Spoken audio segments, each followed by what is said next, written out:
Kumbe vitu vinavyoweza kuleta kiburi katika maisha ya watu ni vitu vidogo vidogo tu ambavyo watu wanavidharau.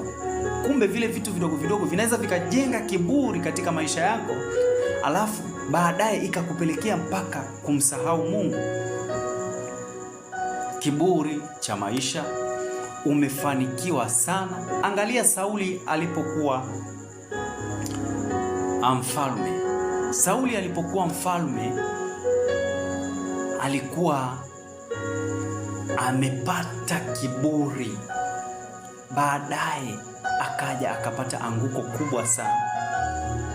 Bwana Yesu asifiwe sana. Mfano mzuri ni Farao. Kiburi ndicho kinachomfanya mtu kumsahau Mungu. Na ni kwa nini umsahau Mungu?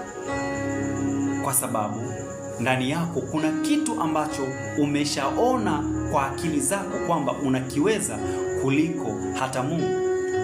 Bwana asifiwe sana. Na sio sahihi kujiona kwamba wewe unaweza kuliko Mungu.